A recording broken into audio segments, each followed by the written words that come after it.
all set to take place on April 19, and barely weeks ahead of the elections, a political war has broken out on political or election fundings. Congress President Mallikarjun Kharge, Parliamentary Party Chief Sonia Gandhi and MP Rahul Gandhi addressed a joint press conference today attacking the BJP over election funds. Expressing outrage over freezing of their bank accounts by the Income Tax Department, the Congress accused the BJP or the central government of crippling the party financially ahead of Lok Sabha elections. The Congress accused the BJP of playing a dangerous game, demanding that agencies like the EC step in to ensure a level playing field. Now, BJP was quick to counter Congress's claims and said the party is conveniently blaming their irrelevance on financial troubles. Party Chief JP Nadda, in fact, went on to say that Congress's bankruptcy is moral and intellectual, not financial. This all pertains to tax and interest recovery from the Congress party in cases dating a few years back. So is it truly a matter of concern that a principal opposition party's bank accounts are inaccessible ahead of elections allegedly due to some political action? Or is the Congress guilty of raising rhetoric over what is its own folly in not paying appropriate amount of taxes in the past? We take that question to our guests in just a bit, but first up, take a look at how Sonia Gandhi, Rahul Gandhi, Mallikarjun Kharge attacked the centre over the issue today, even demanding that the Election Commission should step in. So Sonia Gandhi accused the centre of trying to cripple the party financially by freezing its bank accounts just ahead of elections. Rahul Gandhi said ahead of these elections, the party's ability to fight them has been damaged. They've already lost a month. Congress President Mallikarjun Kharge alleged that their bank accounts have been frozen to ensure that they are unable to contest the elections on an equal footing. Sonia Gandhi also alleged that this matter is beyond just the Congress party, that this is about opposition or opposition's funding and finances being under a determined assault. Rahul questioned the silence of the Election Commission over the issue. He said protectors of the democratic framework are not speaking up. Mallikarjun Kharge, for example, went on to highlight that the party was unable to conduct normal campaign activities like paying workers or getting pamphlets published, booking advertisement slots or support their candidates. Finally, Sonia Gandhi also said that while on one hand their funds are being crushed, electoral bonds now cancelled by the Supreme Court benefited largely the BJP. Calling it criminal action on the Congress, Rahul said the idea that India is the world's largest democracy is a lie. Kharge demanded a special investigation into the electoral bond scheme and said that BJP's bank accounts should also be frozen till the time that investigation is completed. So what is this entire Congress tax saga all about? Congress has said that they are unable to access any of the 285 crore rupees lying in their accounts. They have even claimed that they've received a notice for assessment year going as far back as 94-95. So here is how this entire saga or action by the IT department has panned out. In February this year, the Congress came out to say that 4 of their bank accounts have been frozen on demand of 210 crore rupees from 2018-19, a demand that has been pending from the past claim. Congress's Ajay Makan publicly also claimed that 65 crore rupees have been withdrawn by the IT department from 3 of their accounts. So the next month, which is March, IT Appellate Tribunal dismissed a Congress plea seeking a stay on this IT action. Even Delhi High Court has declined to give any relief as it stands right now. And post that declining of relief by the Delhi High Court, Vivek Thanka of the Congress party confirmed that the IT department has recovered another 51 crore rupees from their bank account. So it's a total of 116 crore rupees that the IT department, as per Congress party, has already seized control of from their bank accounts. Now, Congress has linked this to electoral bonds as well, as I mentioned, thus trying to juxtaposition the situation they are in versus the ruling BJP. Now, Home Minister Amit Shah, while on News 18's Rising Bharat Summit, questioned the opposition's hypocrisy over bonds donations. Let me just, tell you a little bit more of what both parties are currently saying. As the opposition has been calling electoral bonds illegal, we all know they have been hammering over this especially since the Supreme Court verdict. The Home Minister said, interestingly, that electoral bonds ended black money, and that is why the INDIA bloc is opposed to it. While the opposition have alleged that this is some sort of a scam, the biggest scandal since independence, Union Home Minister says he is of the opinion that while he welcomes the Supreme Court's decision, this will lead to black money coming back into politics the way it used to in the past. While the INDA bloc claims the Supreme Court order has exposed BJP's corrupt mechanism, Shah's counter is that why doesn't Rahul Gandhi explain the 1600 crore rupees, for example, that the Congress party has also cashed in as far as electoral bonds donation is concerned.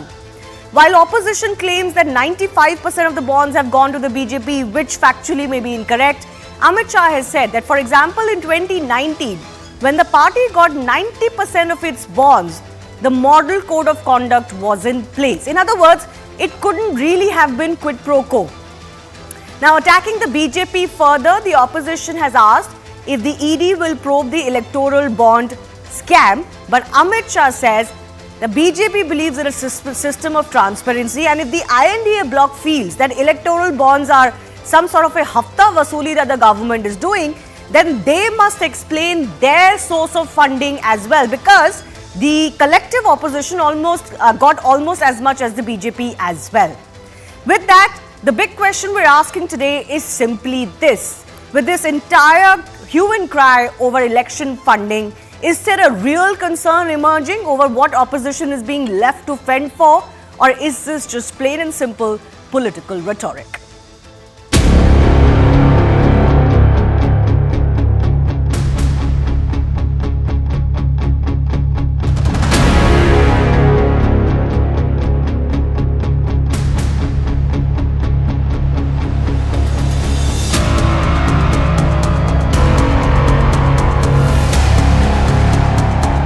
Systematic effort is underway by the Prime Minister to cripple the Indian National Congress. All our bank accounts have been frozen.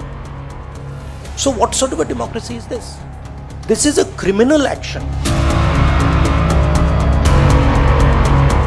In utter desperation of imminent defeat, the Congress party at the highest level sought to create an alibi today.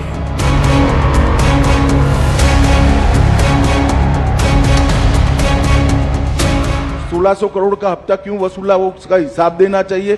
1600 crore उनको भी मिला है।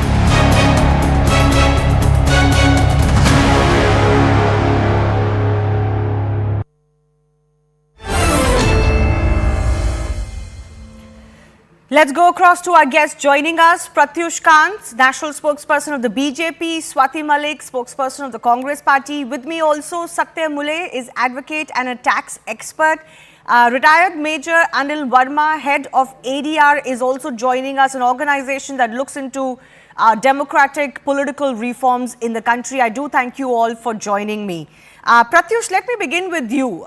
You've heard what the Congress Party has been saying. Doesn't it look like there is indeed, some sort of effort on to either pile on raids by agencies on the opposition leaders ahead of elections, or states that are bound for elections? Now, of course, national elections upon us. If not that, then there, principal opposition parties' accounts are being frozen in the manner they are, barely a month before the country starts to vote. Is this all right? What pains me tremendously is that what Sonia Gandhi and Rahul Gandhi said today. They think that this Indian democracy runs like their own party.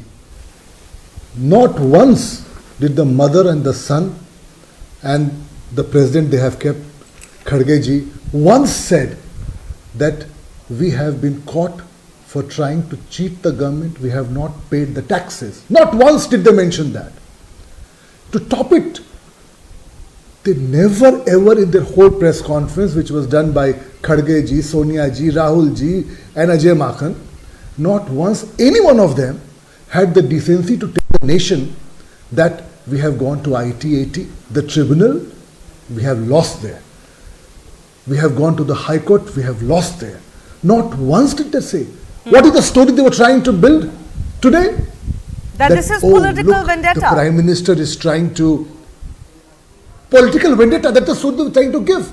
They have been far more honest in saying that we were tax chores, we did not comply by the rule of law of this country, and that is why we have been facing this music. Every other political party files their taxes, and the rule is the same for everyone. Okay, let me Not take that to once will Swati. you Once hear again, let any me take four that of to them, Swati. I'll come any back four to of them. No, Swati, the problem is this. You know, some of these cases have been going on for a few years. It's not like they've suddenly popped up today. You've been challenging them in courts and in tribunals alike. But the process is the same. If you've been found to have not declared your income appropriately at some point of time, it may take 5 years, it may take 6 years, it may happen in March 2024, 1 month ahead of elections in April 2024. But that's just how it goes. It's not as if you're challenging the basic premise that there was a mismatch in the income and the tax paid. Shivani, thank you for asking this very appropriate question, because I'm sure most of the viewers are also thinking the same, that why are we not declaring all this? Now, for example, when we went to IIT, we wanted to stay the proceedings of the income tax department recovering this money from us. It's not been decided on merits yet. We went in appeal against that because there was no stay granted by the appellate tribunal. Yes. Therefore, we went to the High Court for a stay on the recovery of these amounts. I get not that, on the merits but even yet. on the merit, have you found any Yes. relief anywhere? Because, see, merits, what is with all due respect to courts and with all due respect to the tribunal, it's a quasi-judicial tribunal. The chairman of the tribunal is a chartered accountant there, right? So it is not, please understand, it's not as, with all humility and with all respect, the kind of fairness that one would expect from the judiciary is very different from what we would expect from the appellate tribunal. And anyways, the matter is going on. It is sub judice, and that is the reason we are not talking about the merits of the case. We do want to discuss the merits of the case on camera here in our press conference. Okay, here, but because that's I don't want to discuss take the up in merits of court. the case either, Swati. But the point is this: you may not have great faith in the tribunal, but that's the system for everybody. For you, Absolutely me, the right. Congress party, and for all entities concerned. Secondly, unless you could give an argument that, see, this entire procedure in itself, the proceeding, when it was initiated in itself is prima facie false. How the process evolves and whether it happens in front of, ahead of elections is not something that befits the charge of political vendetta. Well, Shivani, now that you've asked this question, now what's happened here is there was an alleged violation of 14 lakh rupees. Alleged violation, I'm not admitting anything. So the alleged violation of 14 lakh rupees, for which the income tax department wants to attach 215 crores. No. That I is the think kind there of- was an so- initial so amount what- of nearly 100 crore rupees for There was- which the initial amount to be recovered was over 100 crore rupees. This case has been going on since 18-19, the assessment year, and since then interest has piled on. That's again the same for an ordinary citizen too. So the notice was first served. You are right. The notice initially it was started in 21, not in 18-19, in 21. Okay. Yes. In another notice that we received last week, it pertains to 32 years ago.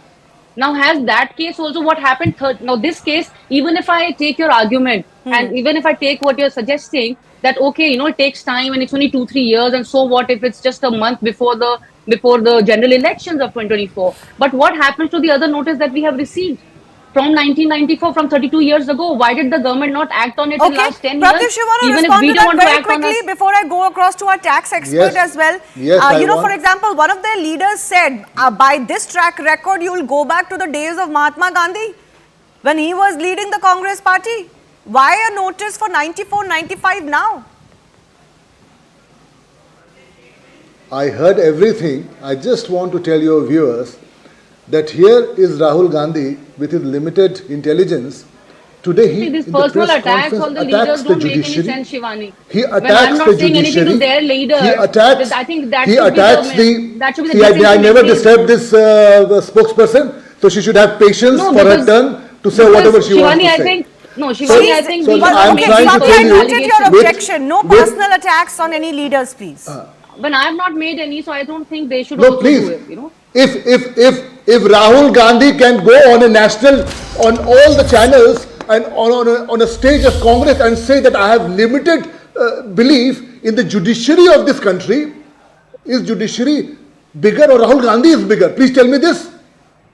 He tells the nation that I have limited belief in the judiciary of this country. Let's get on with Say that to me as an it. Indian. Pratyush, That's I don't for the want to waste duty time of on the this. Listen, One no, second. let me complete. That is for No, the let duty me of the complete. country. You I want gave to us so focus much on of the time. issue. Let's not Let me get complete. derailed. One by one. Pratyush, No, please let respond me to the complete. specific argument. I will come to that. Let No, me on complete. 94, 95. See, you cannot have They will not answer that. lopsided debate. You gave her No, time. answer You the let me question say I'm what I have to asking you. say. Answer the let question me- I'm asking you. No, your question doesn't flow. You have to come to where it is. Now there are two people who are accused number 1 and 2 in 5,000 crore rupees scam. They will not talk about that. You will talk immediately about this challenge case. the No, media no, of that's the country. not Say relevant that to this. everybody- Pratyush, this talk doesn't about work this like case. this. One You second. want to talk about One where the second. whole Time out. have Time to- out. Me you and have- Pratyush, please. Pratyush, I'm going to give you 30 seconds uninterrupted, but you've got to get That back we to the have- no, no. subject. That you wanted to respond to what Swati said, plus the very pertinent question of why are they receiving notices for 94, 95? Please, 30 seconds. No, so now you want Rahul Gandhi to decide when the agencies will work. You want him to fix how the procedure should go. Have you and I seen the papers of the documents? It's an agency. They collect the documents, they ask questions, that is how they run. Tomorrow you will question why are they freezing my accounts. That is the law of the country. Okay. It doesn't work the way Rahul Gandhi wants him to work. Okay, can I go across to We Satyam have Mule? very One independent second. agencies set by law. Can I go to Satyam Mule? Satyam Mule, one of the contentions of the Congress party is that while this judicial exercise is going on, while the Delhi High Court has even told the Congress party that you may consider going to the Supreme Court, for example, or go back to the IT tribunal, the income tax department is already recovering accounts from them. Some of their funds are inaccessible to them. Is this high-handedness of the IT department, or do they have powers to do this? Well, absolutely, it is not high-handedness. What is raising the eyebrows on the side of Congress is the timing about it. Otherwise, the constitutional bodies as well as the executive bodies such as the income tax department are fully within their rights, whether there is election or no election, or whether whatever is the timing, to proceed ahead with the desired actions which are targeting the activities which are in contravention to the law. So therefore, this is completely out of place to speak that the IT department is carrying out any kind of a And what vendetta about the or any fact, kind of agenda. and what about the fact that this case has been going on since since 2018, 19, and they've received the notice for 94, 95? Is that odd? Well, what we can say is that in fact it is a very lenient approach that income tax department has demonstrated till now. There have been cases which have been lingering around for decades. If there would have been any kind of a wrongdoing on part of IT, they would have acted more swiftly rather. I would say, in fact, they have been moving with very prudent manner. When they have a sufficient cause in their hand, they have issued the notice. And there is no question to doubt their activities as of now. If they have, a notice also can be challenged in a constitutional or a writ court. Okay. I do want our guests to just hold on with me. I want to go across to the other breaking updates that are coming. We're getting the BJP's list. This is the third list of the BJP that is being announced, that has just been announced. And in that list is the all-important state of Tamil Nadu as well. Remember, BJP eyeing Tamil Nadu big gains this time.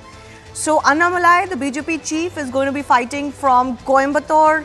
Chennai South is Tamil Sai Soundarajan, who has just resigned as the governor. Chennai Central is Vinod P. Selvam, and Kanyakumari is Pon Radhakrishnan. These are some of the big names that are coming out as far as the BJP's third list is concerned. Let me go across to my colleague Purnima joining us. Purnima, how do you read into this list being announced?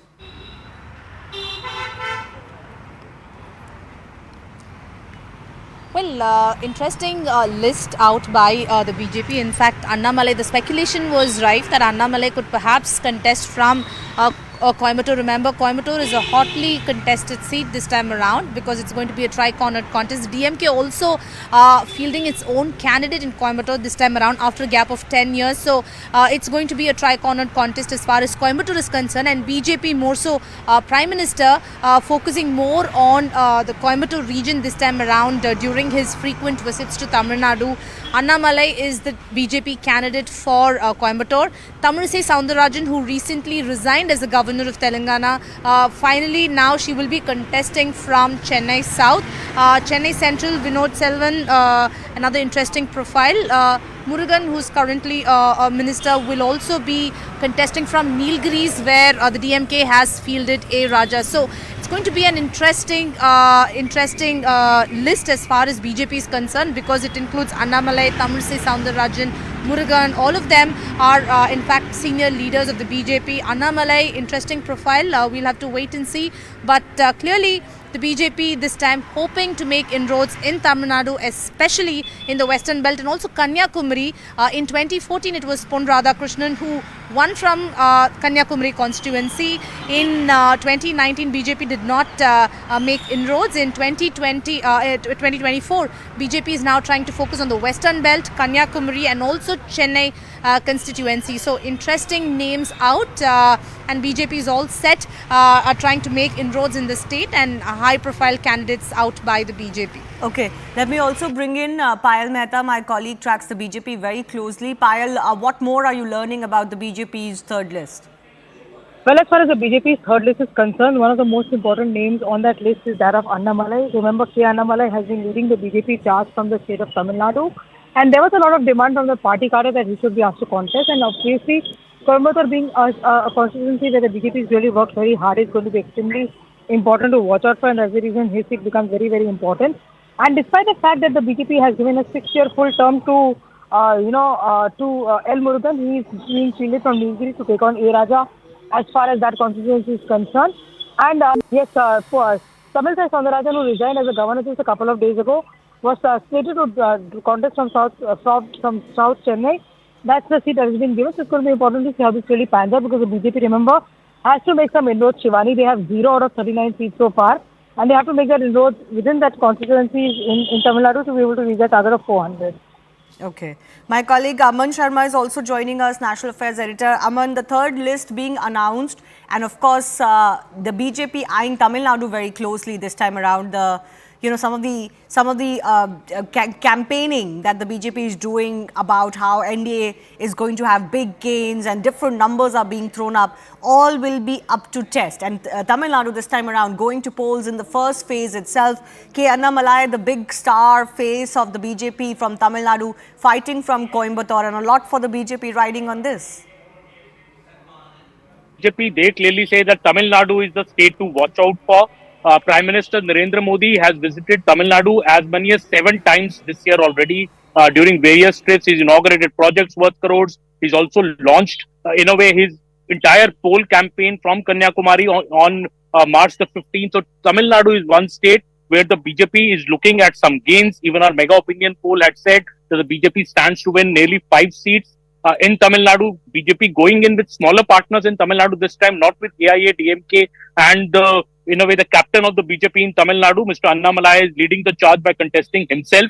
So this is the state that BJP is keenly eyeing, and Mr. Annamalai fighting himself a seat is expected to provide impetus to the BJP's campaign. This is the state going in polls. The entire state, all 39 seats, poll in the first phase. So far, no seat of the BJP had been announced for Tamil Nadu so far. The BJP also, I think, now showing the urgency, declaring its seats for Tamil Nadu. And we will see, I think, the Prime Minister's campaign even enhanced in the coming days in Tamil Nadu, because this is one state where the BJP feels Mr. Annamalai has really worked hard on the ground. Even though AIADMK wanted Mr. Annamalai to be removed as a condition to remain in an alliance with the NDA, the BJP has chosen to put its faith behind Mr. Annamalai. So that is what makes the Tamil Nadu fight in this upcoming Lok Sabha election very, very interesting. I want to go across to Vinod P. Selvam, the BJP's announced candidate from Chennai Central, joining us. Mr. Selvam, a lot of pressure on you. Can you hear me? Mr. Selman, can you hear me? Yeah. Yes, Your go ahead. name has been announced as the candidate from Chennai Central. How do you look at this challenge, not just in your constituency, but in the state of Tamil Nadu? I take it as a big pride to be representing Sri Narendra Modi in the Central Chennai constituency. It is a constituency where what the Prime Minister stands for, complete abolition of the dynasty politics.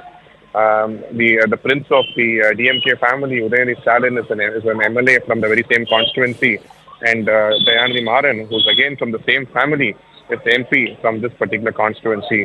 So I think it's a lifetime opportunity to be taking on these evil forces, to be making sure that Tamil Nadu gets rid of this corrupt family which has been ruling for several years. And it's going to be a great fight. Annamalai has really progressed the prospects of the party. We've been working really hard, and we are going to be working as a unit to make sure that we produce more number of MPs from Tamil Nadu in the 2024 But what do you Lok Sabha see election. as the greatest challenge for you, but as far as the battle in Tamil Nadu is concerned? The DMK is the master of setting fake narratives, giving false promises, false hopes, like how they've been talking about banning meat for the last 3 years. They've come up with another farce about how they will reduce the prices of petrol and diesel and all that, but they have not kept any of the promises. In fact, they promised to cut down petrol and diesel prices by ₹5 in the previous election. It's been 3 years. It has not been done. They promised to reduce the price of milk. Milk has almost doubled ever since the DMK came to power. The price of milk has doubled. So they have failed almost in every quarter of deliverables in terms of the election manifesto. So I think we're going to be countering them with that against the development model of the BJP, which is being implemented across the country. Mr. Selvam, I do thank you for joining us. A. Sarvanan of the DMK is also with us. The third list of the BJP, including candidates from Tamil Nadu being announced. They've just, got on a partner in PMK on board as well. And, they're really very, very buoyant about their chances, Mr. Sarvanan, this time. See, the BJP does not have any chance to win any seats in the state of Tamil Nadu because the divisive politics of the BJP will always be rejected. Mr. Vinod P. Selvam was talking about dynasty politics. Do you know who was there on the stage with the Prime Minister when he came to Salem? Mr. Dr. Ramadas and his son, Mr. G.K. Vasan, who is again a dynast, Mr. Sharad Kumar and his wife, Mr.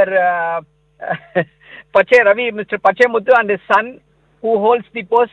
And this is how BJP is going to do away with the dynasty politics.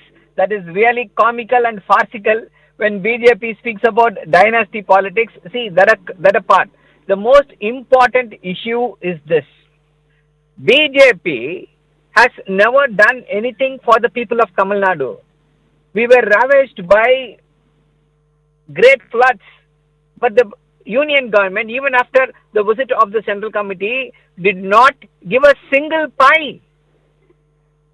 And they said they promised they will bring in aims. No, they have completed 15 aims across the country. Not a single one stone was built in the state of Tamil Nadu. But this Mr. is how Sarvanan, they my deceive question the to people of you, Tamil Nadu. is this: we've seen Dravidian politics and parties reign supreme in Tamil Nadu. For the first time, we're seeing a departure from that, where the DMK's principal opposition is not the AIA-DMK, but the BJP this time. At least it looks so on the ground. So it is a challenge for you to kind of adapt to that new reality or new politics in Tamil Nadu? I don't know. I don't know where do you get this presumption. I think it's highly presumptive to say that it is the BJP which is going to be the principal opposition. It is the ADMK. The fight will always be between ADMK and DMK. The two-leaf symbol. It's a very, very potent symbol. BJP cannot dislodge ADMK. They may do so in Twitter and in the North Indian media channels, not on the ground. Okay, all right. I'll leave it at that. I do thank all of our guests for joining us on that breaking update as well. We'll keep getting you more updates as and when it flows in from the third list. Time for us to slip into a very short break. On the other side, Ab Ki Baar 400 Par. And that really is tying in Tamil Nadu fortunes as well. Is that really possible or a pipe dream of the BJP? Our special from Rising Bharat coming up next. Also, a big thanks to our viewers for keeping us as the #1 English news channel for 2 straight years now.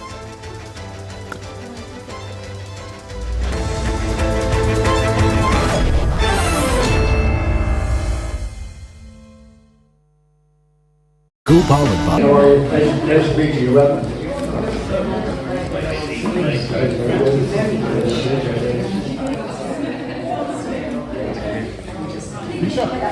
we get you behind the ballot box?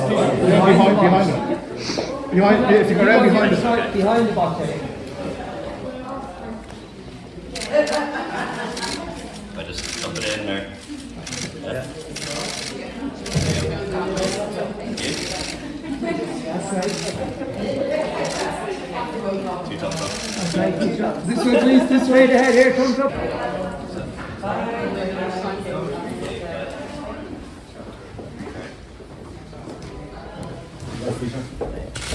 You guys, chemistry? When I became party leader and Taoiseach back in June 2017, I knew that one part of leadership is knowing when the time has come to pass on the baton to somebody else, and then having the courage to do it. That time is now. So I am resigning as President and Leader of Fine Gael effective today, and will resign as Taoiseach as soon as my successor is able to take up that office. I've asked our Party General Secretary and Executive Council to provide for the new leader to be elected in advance of the Ardèche on Saturday, April 16th, thus allowing a new Taoiseach to be elected when the Dáil resumes after the Easter break.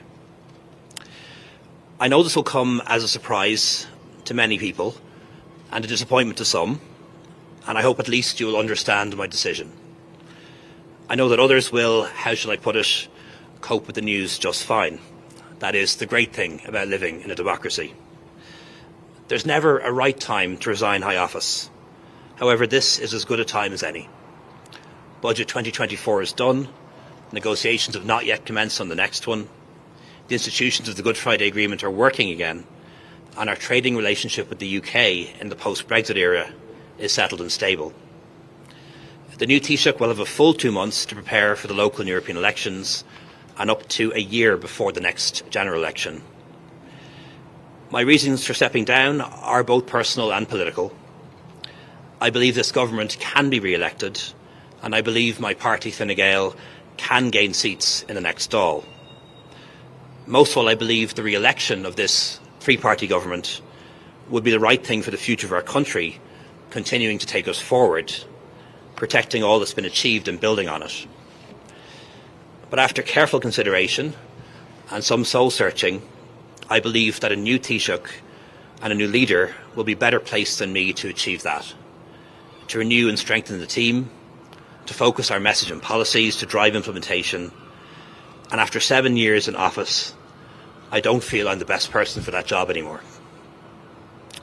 There are loyal colleagues and good friends contesting local European elections, and I want to give them the best chance possible. And I think they have a better chance under a new leader. I am standing aside in the absolute confidence that the country and the economy are in a good place, and that my colleagues in government from all three parties, Fine Gael, Fianna Fáil and the Greens and the Oireachtas, will continue to work hard for the nation's best interests. On a personal level, I've enjoyed being Taoiseach, leader and a cabinet member since March 2011. I've learned so much about so many things, met so many people who I'd never have got to meet, been to places I would never have seen, both home and abroad. And I am deeply grateful for it. And despite the challenges, would wholeheartedly recommend a career in politics to anyone who's considering it.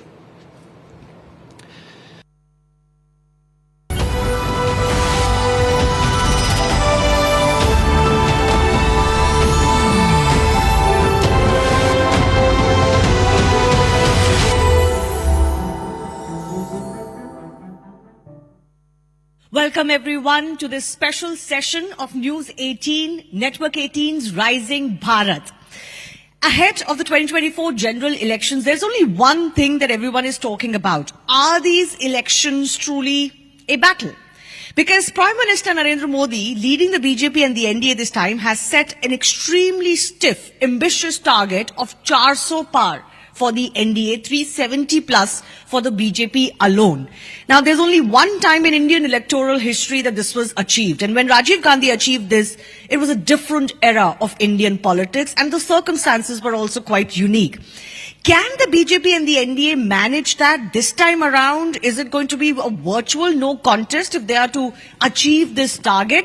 We're going to look at that and more over the next half hour. Let me introduce the panelists joining us today, and a big thanks to all of them at the very start for making time.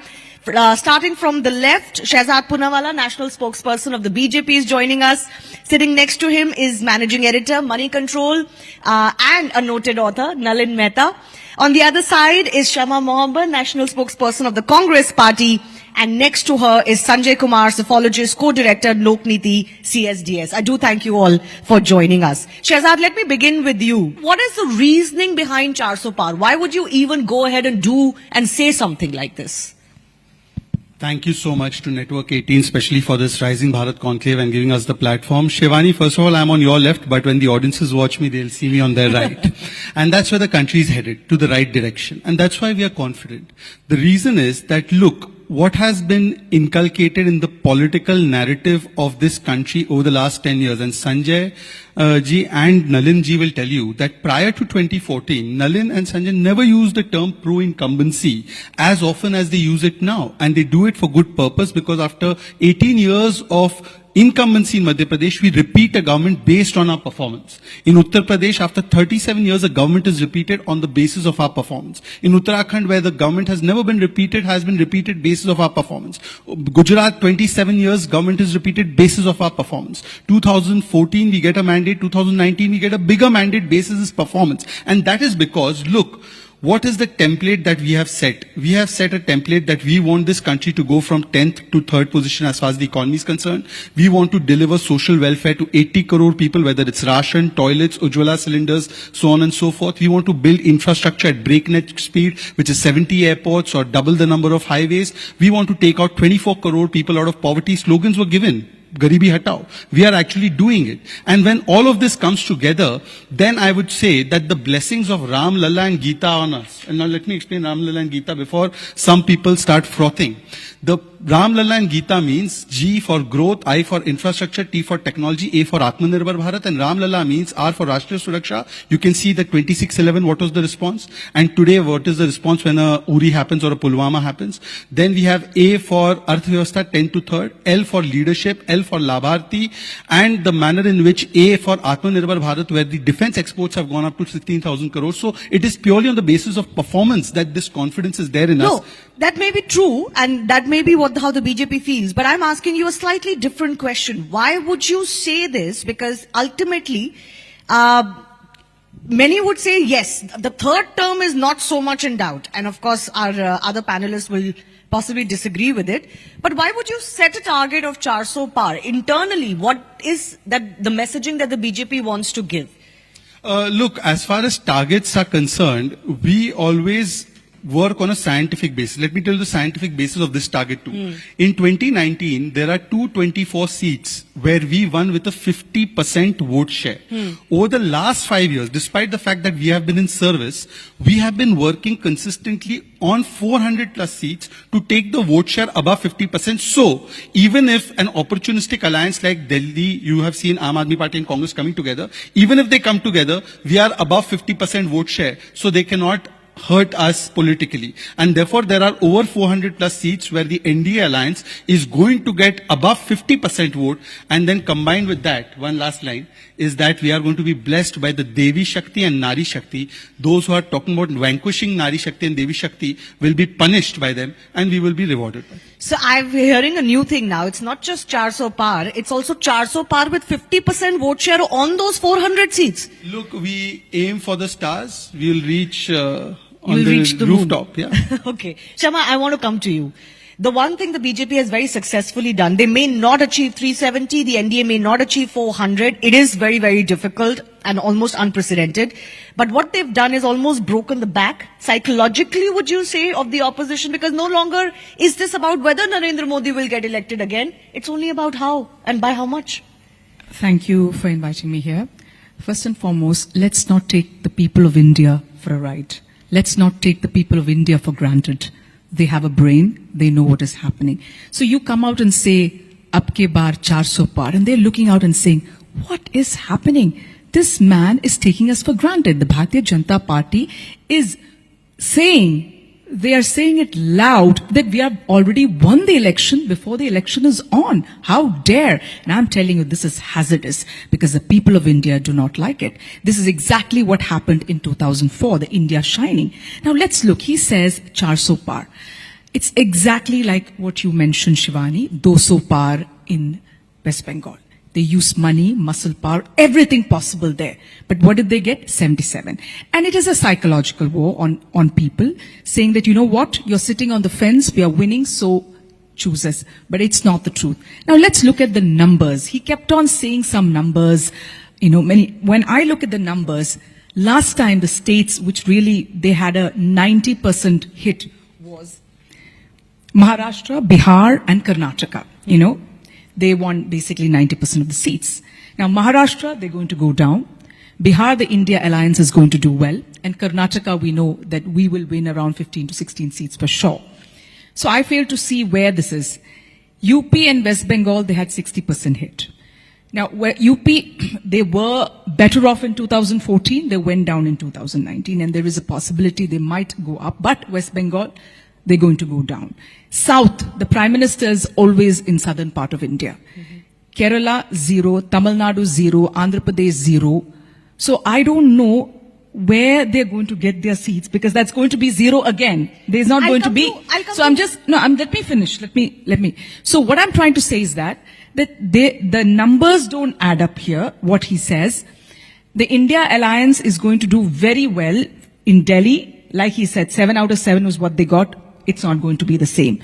Punjab, they are nowhere, as always. So there are many states like that where Northeast, the Manipur effect will be there. Assam, the CA has been put in effect. The Citizenship Amendment Act, the effect will be there. There, their seats will go down.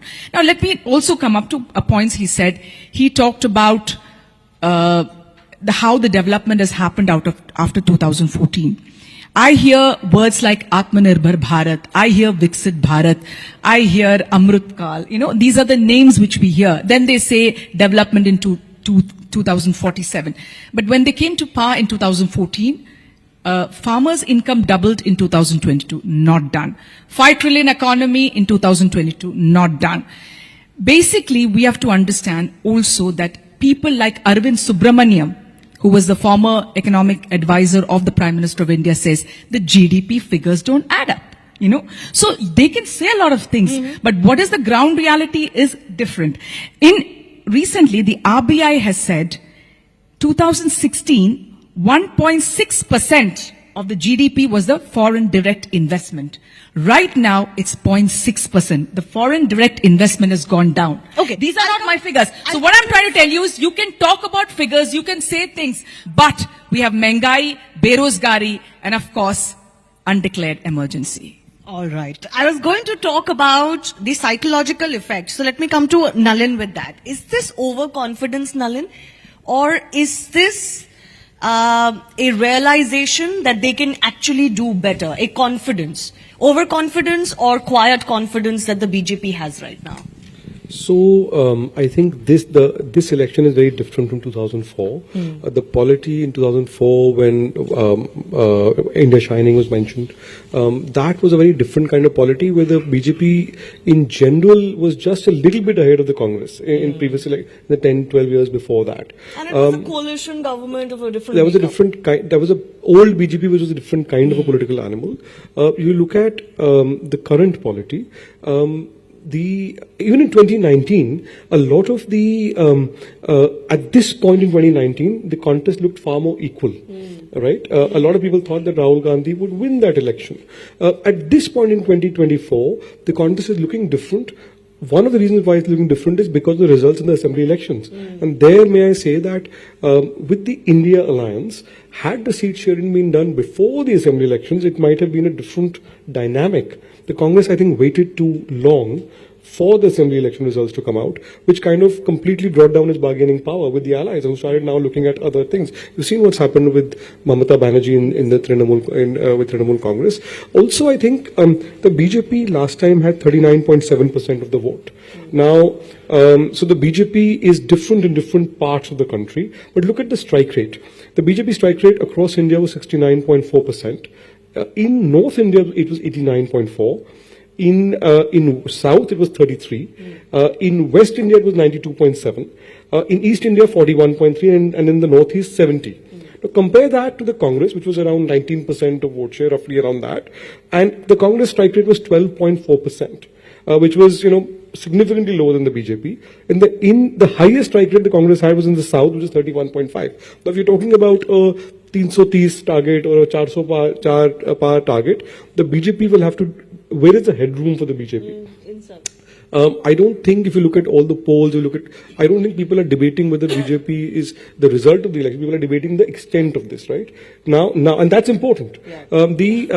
And again, I do take the point, and you can't predict any election. No election is a foregone conclusion, for sure. That's a fair point. But let me say that in this election, where is the headroom for the BJP compared to last time? In the Hindi heartland, the BJP essentially maxed out. The headroom is in UP. In the West, it maxed out largely. The headroom is in the South, and there I think Andhra and Telangana are critical. The BJP won 4 seats in Telangana, nothing in Andhra last time. There, they are critical. Some green shoots in Kerala, perhaps. There is the BJP is going very hard at Tamil Nadu for some green shoots there. In Odisha, you are seeing a putative understanding with the BJD, and there is some headroom in the Northeast. So that's how the chessboard looks right now. And in terms of overconfidence or ambition, the question that you asked, let me say that if you look at the Narendra Modi template of politics, that's been the case in terms of very high ambition. From the beginning, this is a prime minister or a leader who first fought an election in 2001 when he became chief minister of Gujarat. He never fought an election individually before that. He has not lost an election since then. And you look at every successive election before this, whether it's Gujarat elections since then, you look at UP elections since 2014, you look at the Lok Sabha elections. All of these targets are what has been achieved. I think Shehzad mentioned UP after 37 years, Madhya Pradesh. All of these looked impossible before these elections. 5 southern states, 129 seats. The BJP won only 29 last time. In Tamil Nadu, none. In Kerala, none. In Andhra, none. This time around, from those 29, how much more can they do for them to be able to breach that 370 mark or the 400 mark? Is that even possible in one election cycle for them to change their fortune so much? Shivani, very difficult for me to say exactly how many seats BJP needs to reach 370. But my own sense is that this is a narrative which has been created by Prime Minister Modi. In my opinion, yes, BJP is going very strong. In my opinion, BJP is roughly or slightly over, about the performance of 2019. But I don't see BJP reaching 370. But going back to your question, if BJP's target is 370, and if they even aims to reach at 370, they need to improve in the southern state. They need to win a large number of states in the southern state, because the party has already maxed in most of the North Indian states. So North Indian state, except for a couple of states where they can improve, which has already been discussed, like say UP or few other states. So BJP would need to work very hard in the southern state. BJP is already doing that, but my own sense is that that's not going to be enough. In one cycle, I don't think this is an election. So whatever vote share bump they might get, which let's say we can assume that they will, there is a different acceptance of the party today. They've seen Narendra Modi in power for 10 years now. It's no longer an unknown commodity, what the BJP at the center would be. You don't think that would essentially convert into that many seats for them in South India? No, certainly if I go state by state, say Tamil Nadu, definitely I see BJP's vote share going up in all the southern states. No doubt about that. Kerala, Tamil Nadu, Andhra, Telangana, Karnataka. But will this increase in vote result in a multiplier of seats? That's unlikely to happen. 1 or 2 seats here and there is the only possibility. And I'm saying it's a big if. Maybe in Kerala, 1 seat here and there, maybe. Kerala, Tamil Nadu, maybe 1 or 2 seats here and there. But that's not going to add up to taking BJP up to the level of 370. Exactly. Shehzad? So pipe dream, it seems. Yes, it's great to target and it's great to set targets. Fair enough. You aim for the stars, you land on the moon, as you said. But you have to be realistic. Where are you going to get these seats from? Look, first of all, let's get this out of our head that the BJP is a party alien to the south part of this country. We have the maximum number of Lok Sabha seats as we speak. You may argue that it's from one state, so is the Congress from Kerala mostly. So therefore, and by the way, where is DMK in Telangana? Where is DMK in Puducherry? DMK in Andhra? Where is DMK in Karnataka? So we have a pan-south presence. We have a government in Puducherry. We have been in government in Karnataka. And we have a sizable presence in Telangana. We have a sizable alliance in Andhra now. We have a sizable presence better than the IUML in Kerala. Nalin, you wanted to come in. Interesting point he's making that there's a different template in South now. We haven't had that before. We didn't have a legitimate, counter to, let's say, Dravidian politics in the past. We didn't have, let's say, a counter in Kerala very strongly in the past. So who knows? Maybe people want this alternative. So, I think I agree with Sanjay here that look, these things take time, but I would say that in Tamil Nadu in particular, look at, I think you mentioned the Prime Minister is spending a lot of time in Tamil Nadu. Look at the Sengol, look at the whole optics around the Ram Mandir, around the Ram Lalla, around that. See, the point is this, Tamil Nadu politics for the longest time has not had a serious national party since the 1960s. The Congress has always been a bit place in 1967 in that state. What the BJP is basically doing is that at a time, with most of the regional satraps, they are towards the winter of their lives. I mean, the last 20, 30 years, you look at state after state after state, it's been dominated by regional satraps. All of them are, whether it's Badals in Punjab, whether it is Naveen Patnaik in Odisha, Mamata Banerjee, slightly differently, but ADMK, DMK. DRS. So all of them now, this has now had 15, 20 years. You're nearing the end of that cycle. You look at, in Tamil Nadu, there is a vacuum in Tamil Nadu politics. Is the second or third generation not appearing as attractive? So DMK right now is stable, even though it's the dynasty that controls it. But ADMK is in flux. There is an anti-DMK vote in Tamil Nadu, the matrix of that politics has always been Dravidian politics. It's always been post-Periyar politics. The BJP is trying to create a new template of politics. There is green shoots for that. Now, whether it takes 10 years, 15 years, 8 years, that we will see. Okay. But there is clearly an alternative that they're trying to build as a different counter narrative. The INDA alliance says, vote for us or don't vote for the BJP to save the constitution. Now, some would argue your narrative is a little bit thakawa. We've heard this for the last 10 years, save constitution, save democracy. Here's the Prime Minister talking about a Viksit Bharat. His idea or narrative is more attractive. Yeah, Viksit Bharat, Amrit Kal, I don't know what all names I've heard. You can keep hearing these names. His own Member of Parliament, Anand Kumar Hegde, it's not ours, said that we want 400 par because we need to change the Constitution of India. It is not our Congress party's words. You have to understand, it comes from them. You have to get that. Now, I just want to say a couple of things. He mentioned Priyanka Gandhi promising 1 lakh jobs. Yeah, the Prime Minister of India promised 2 crore jobs. Have we got that? The Parliament itself, in its reply, said, we have provided 7 lakh jobs. This is not from me. This is the Parliament's reply. All right. Now he talks about corruption in the South. Who is Suvindu Adhikari? What is this corruption? We all know. Sharada, Narada. What about Himanda Biswa Sarma? Louise Burgess scam. So we know enough and more people in that party who have Yedurappa went to jail for corruption. Now POSCO investigation. So this is the South template they want to bring about in the South. Yedurappa, they said Karnataka is the state they won. Now there's a POSCO investigation happening on Mr. Yedurappa. So this is the template they would like to bring. Then he says about the Prime Minister how when he promises something he does. Yesterday, the Prime Minister of India said, I sacrificed my life for my mothers and sisters. I started to laugh because there were wrestlers who were protesting, telling the Prime Minister of India that Brij Bhushan Sharan Singh molested us. The Prime Minister did not even speak to them. I remember during Nirbhaya's time, when there was an issue, Manmohan Singh ji and Sonia ji called the protesters to their house, spoke to them, asked them, what is the problem? How do we solve it? And that's when we brought the Nirbhaya Act. There is huge anti-incumbency. I'll tell you why. Every Rajya Sabha member or minister is being asked to fight election because they know there is a problem here. They are worried inside. They are nervous. Why are they running behind allies? MNS. They want MNS. ADMK said, we don't want to, still begging them. BJD, which is they are the principal opposition in Odisha. Why are they having the alliance with BJP? Because they're frightened. They would not even get the 302. They're talking about 370, 400 par. So they are running behind alliance partners, begging them please. So finally PMK has agreed in Tamil Nadu. So this is the situation which we are seeing. And Kerala. Kerala is the state I come from. She said there is they're talking in, see, Kerala has nearly 50% minorities and has never had a riot. Let me tell you that. They do not want a riot.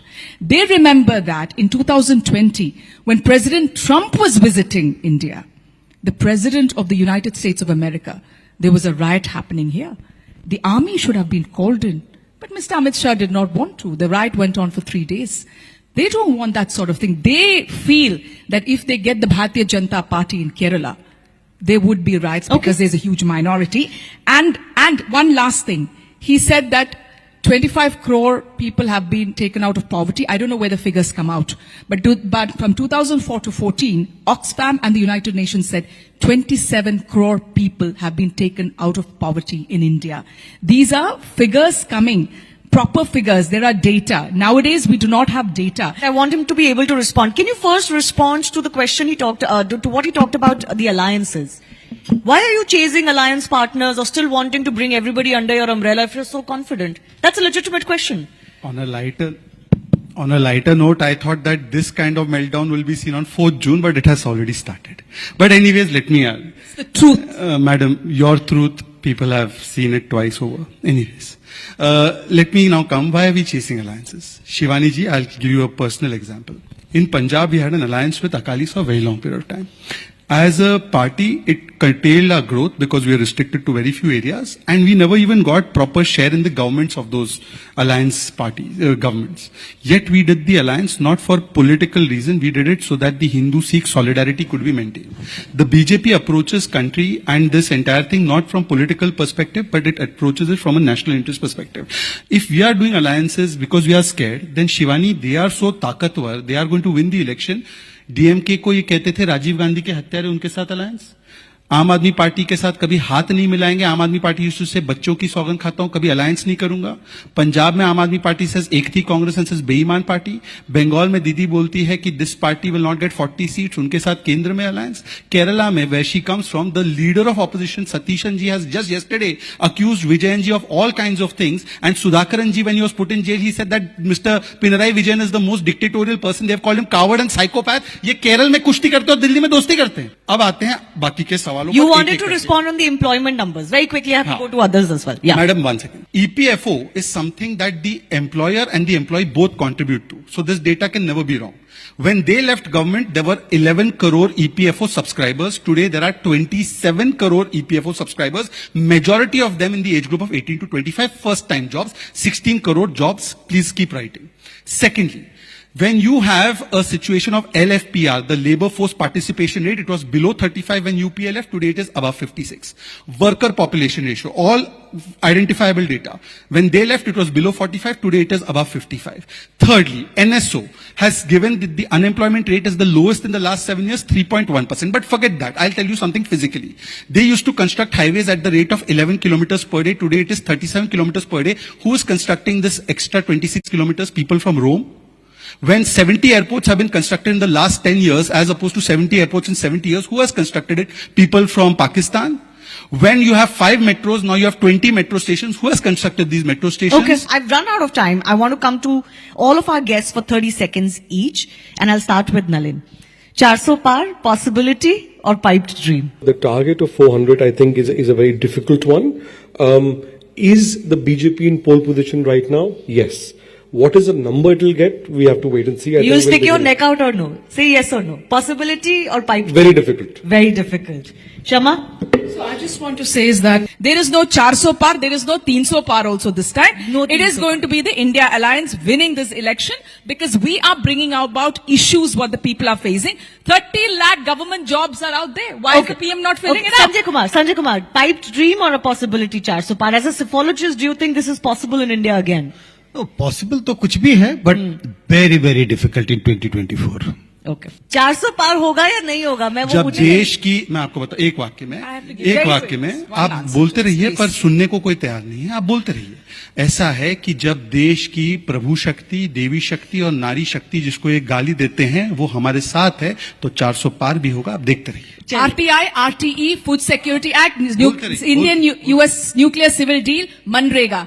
What did they get? Nothing. This is what we have got. All right. I do have to thank all of our panelists on that note. If we can have a small round of applause with the audiences here. And a big thanks to our guests for joining us.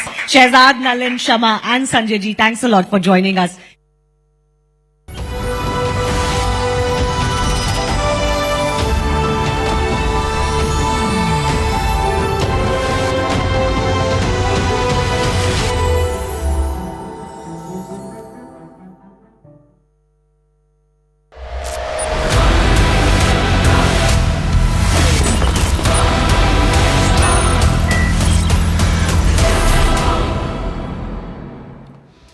Viewers, is the Congress party in real trouble? Is it rattled?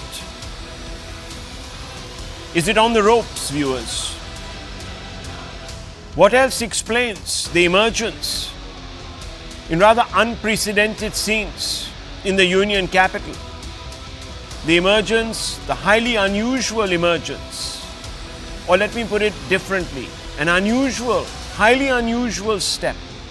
The Gandhi duo of Sonia and Rahul held a joint press conference in the company of Congress President Mallikarjun Kharge. In the ensuing 30 minutes, the Gandhi duo left no stone unturned to proclaim the death of democracy. Where, viewers, once again in this country.